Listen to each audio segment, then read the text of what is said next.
हाय students, मैं Shivaji the nice coaching campus by Shivaji sir में आपका स्वागत है स्टूडेंट्स।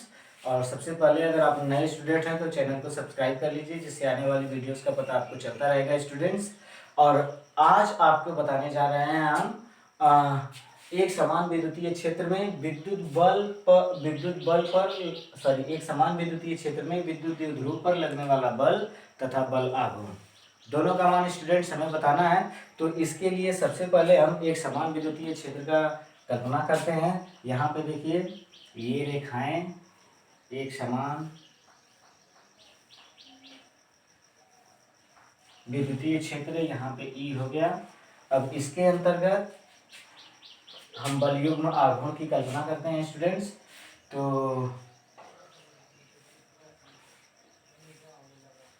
ठीक है, तो ये देखिए विद्युतीय क्षेत्र हुआ और इसके अंतर्गत हम विद्युत ध्रुव बनाते हैं। ठीक है, जिस पर ए बी, यहाँ पे माइनस क्यू आवेश, यहाँ पे प्लस क्यू आवेश, और यहाँ ये इसका मध्य बिंदु है। ठीक है, यहाँ पे बना सकते हैं, ये मध्य बिंदु है और थीटा कोण बना रहा है। और यहाँ से भी आप ले सकते हैं, पूरा थीटा कोण ही बनाएगा और दोनों के बीच की दूरी 2d है। ठीक है स्टूडेंट्स, जिसके कारण इस पर प्लस आवेश के कारण यहाँ पे बल लगेगा, यह बराबर क्यू इंटू ई, और यहाँ पे माइनस आवेश है, यह बराबर माइनस क्यू ई। ठीक है स्टूडेंट्स, यहाँ से लंब डाल देंगे,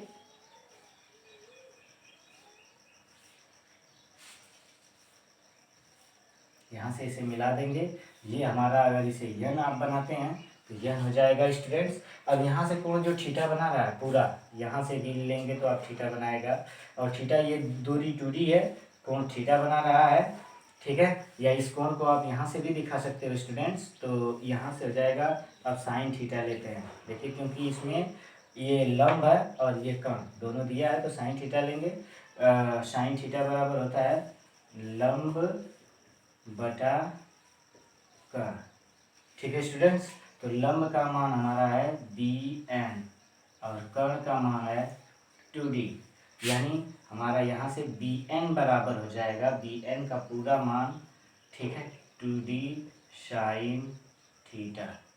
ठीक है, तो स्टूडेंट्स अब चलते हैं, इसे लिखना होगा तो हम लिखेंगे कैसे।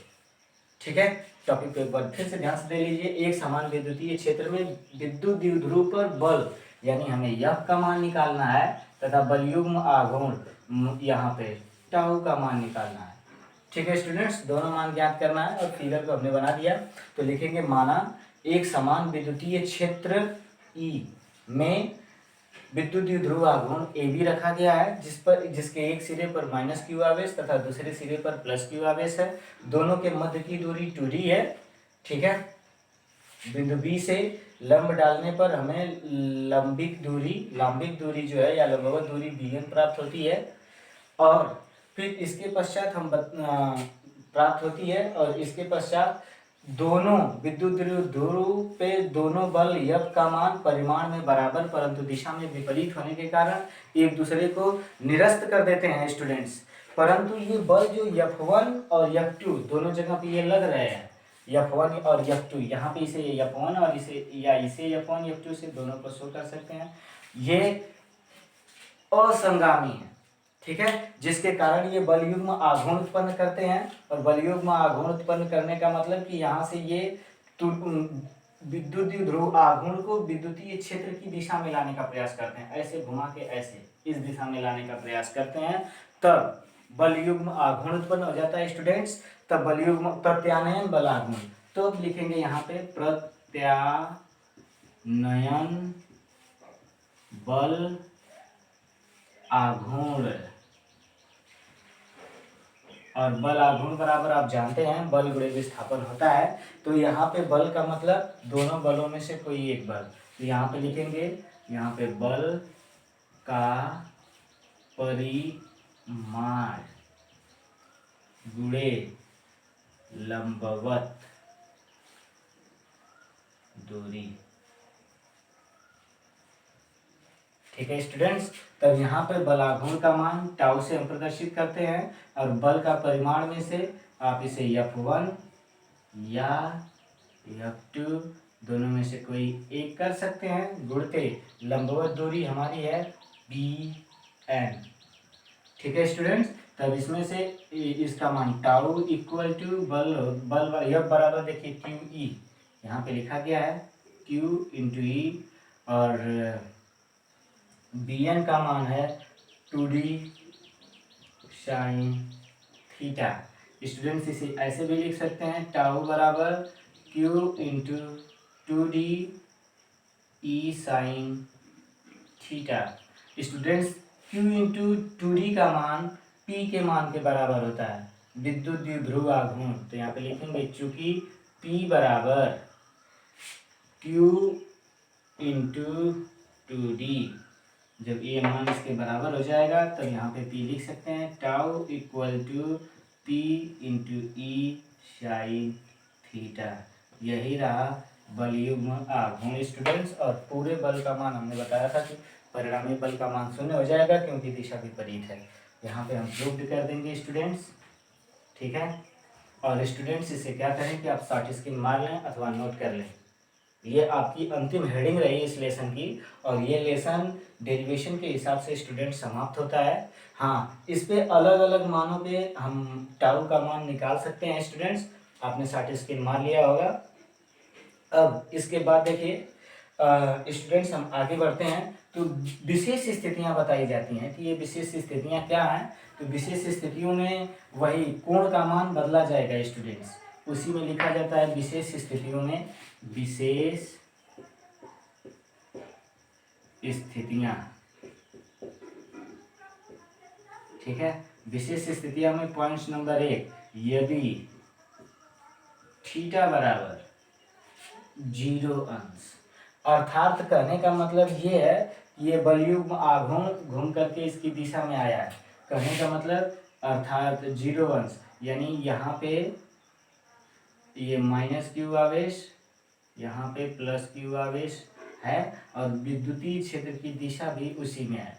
तो थीटा बराबर 0 हुआ तो साइन 0 का मान 0 होता है स्टूडेंट्स। तब यहाँ पे लिखेंगे तब टाउ बराबर क्यू इंटू ई, अब यहाँ पे साइन थीटा था तो स्टूडेंट्स लिखेंगे साइन 0, साइन 0 का मान 0 होता है, तो यहाँ पे हो जाएगा टाउ बराबर 0 स्टूडेंट्स। ठीक है, विशेष स्थितियों में। अब यदि दूसरा पॉइंट आता है, ठीक है, इसे नोट भी कर लीजिए, तुरंत शॉर्ट स्क्रीन मार लीजिए स्टूडेंट्स। ठीक है, फिर इसके बाद पॉइंट्स नंबर 2 में आते हैं स्टूडेंट्स, यदि थीटा बराबर, अब यहीं पे कर देते हैं, यदि थीटा बराबर 90 अंश। ठीक है स्टूडेंट्स, जब 90 अंश बनाएंगे तब 90 अंश का मतलब कि विद्युतीय क्षेत्र की दिशा है और आवेश ऐसे हो गया। ठीक है, प्लस क्यू आवेश इधर और नीचे ये माइनस क्यू आवेश इधर। ठीक है स्टूडेंट्स, तो ये हो जाएगा 90 अंश। तब यहाँ पे देखिए टाउ बराबर क्यू इंटू साइन 90 अंश हो जाएगा स्टूडेंट्स, और साइन 90 का मान होता है 1। तब स्टूडेंट्स यहाँ पे हो जाएगा क्यू इंटू ई। ठीक है, क्यू इंटू ई, साइन 90 का मान 1। ठीक है, यहाँ पे जब गुणा करेंगे तो tau equals to q into e. ठीक है स्टूडेंट्स, इसे भी शॉर्ट स्क्रीन आप ले सकते हैं, ले लीजिए। और फिर इसके बाद स्टूडेंट्स हम आगे चलते हैं, अब आएगा साइन 180 पे।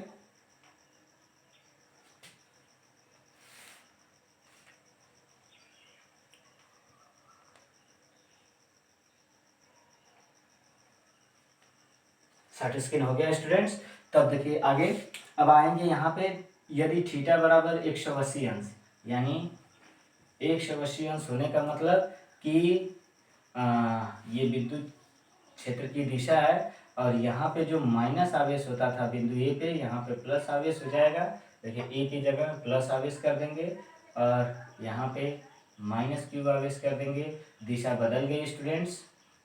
ठीक है, और तब यहाँ पे हो जाएगा तब टाउ बराबर क्यू इंटू ई 180 अंश, और 180 अंश का मान भी 0 होता है स्टूडेंट्स, गुणे 0 करेंगे फिर मैटर आएगा 0। ये रही विशेष स्थितियाँ स्टूडेंट्स। अब हमारा नंबर है सवाल लगाने पे क्वेश्चन को सॉल्व करने पे न्यूमेरिकल पे ये लेसन अब समाप्त हो गया है स्टूडेंट्स। अब न्यूमेरिकल पे आएंगे, तो न्यूमेरिकल पे मैं सवाल बोलूँगा, आप बुक के हिसाब से सवाल को समझने की पूरी कोशिश करिएगा। और स्टूडेंट्स आप बुक को लेके बैठें, स्टडी करें, एक बार दो बार वीडियोस को जरूर देखें, तभी वीडियो आपको समझ में आएगा स्टूडेंट्स। अन्यथा आपको पूरा मैटर समझ में एक बार में नहीं आएगा, थोड़ा सा स्ट्रगल आपको करना पड़ेगा स्टूडेंट्स। और फिर इसके बाद ठीक है, नोट बनाते रहेंगे तो बिल्कुल समझ में आएगा स्टूडेंट्स। जैसे इसी सवाल पे मैंने बताया है, या पूरे सवाल पूरे चैप्टर के सूत्रों को एक बार हम एक जगह लिख लेते हैं स्टूडेंट्स।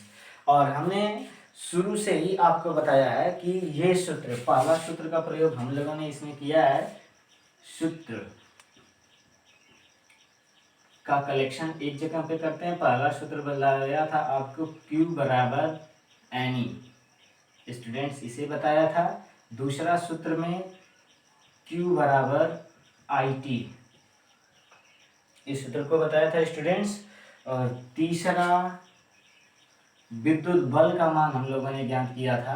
तो विद्युत बल में या आपको संपूर्ण बल के लिए योज्यता के नियम में आपको बताया था Q equal to Q1 plus Q2 plus Q3 plus dot dot dot. ठीक है स्टूडेंट्स, तीसरा। और चौथे प्रोसेस में सवाल में आपको मैंने बताया था कि यहाँ पे जब ये रिलेशन चल रहा है स्टूडेंट्स, तो इसमें चलते हैं और ध्यान देते हैं अगला विद्युत बल के बारे में। तो विद्युत बल का परिमाण, विद्युत क्षेत्र की तीव्रता के बारे में स्टूडेंट्स। तो यहाँ पे आपको बताया गया था E equal to F upon Q, ठीक है, या Q0 स्टूडेंट्स। और पांचवा विद्युत क्षेत्र की तीव्रता ज्ञात करनी थी किसी बिंदु पे, तब E equal to 1 upon 4 pi epsilon 0 Q upon R square. ठीक है स्टूडेंट्स, ये सूत्र था। और कूलाम का नियम भी इसमें शामिल था स्टूडेंट्स। F बराबर 1 upon 4 pi epsilon 0 Q1 Q2 अपान R स्क्वायर स्टूडेंट्स। तो अब देखिए, विद्युत क्षेत्र की तीव्रता हमने कई स्थितियों में स्टूडेंट्स ज्ञात किया था, ठीक है। तो जब कई स्थितियों में यह ज्ञात किया था, तब यहाँ पे विद्युत क्षेत्र की तीव्रता के लिए E यहाँ पे लिख देते हैं अच्छी, ठीक है स्टूडेंट। सातवां सूत्र के लिए E अच्छी के लिए हमने बताया था 1 अपान 4 पाई एप्सिलॉन 0, ठीक है, 2p अपान R क्यूब। और तीसरा आपको बताया गया था स्टूडेंट्स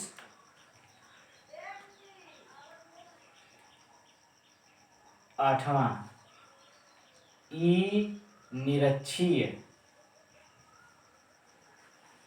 ठीक है students, equal to 1 upon 4 pi epsilon 0 P upon R cube, निरक्षी के लिए बताया गया था स्टूडेंट्स। और किसी भी अन्य बिंदु पे, नौवां E किसी बिंदु पर, तब इसके लिए आया था स्टूडेंट्स 1 अपान 4 पाई एप्सिलॉन 0, ठीक है, P अपान R क्यूब, करड़ी में 3 cos थीटा प्लस 1, ठीक है स्टूडेंट्स, ये बताया गया था। और अब हम लोगों ने एक और मान निकाला, विद्युत द्विध्रुव आघूर्ण। विद्युत द्विध्रुव आघूर्ण 10वां में आपको बता दे रहा हूँ, ये शुरू में ही मुझे बता देना चाहिए था। P बराबर Q इंटू 2D, ये भी सूत्र आपको बताया गया था स्टूडेंट्स। 11वें में अभी आप लोगों को मैंने पढ़ाया था बल युग्म आघूर्ण के बारे में। और बल युग्म आघूर्ण टाउ बराबर, ठीक है, टाउ बराबर PE साइन थीटा, ठीक है स्टूडेंट्स। ये टोटल हमारे 11 सूत्र रहे स्टूडेंट्स। 11 सूत्र को आप अच्छे से कन्वर्ट कर लीजिएगा कि इसमें कौन सा मान क्या है, कौन सा मान क्या है। और जहाँ पे I विद्युत धारा है, इलेक्ट्रॉनों की संख्या n है, ये इलेक्ट्रॉन है, R दोनों विद्युत द्विध्रुव के बीच की दूरी है स्टूडेंट्स। और एप्सिलॉन 0 का मान, E विद्युत क्षेत्र की तीव्रता है, ठीक है, ये सारे मान को आप नोट कर लीजिएगा। आने वाले एपिसोड में मैं आपको सवाल को बताऊंगा। तब तक के लिए स्टूडेंट्स धन्यवाद।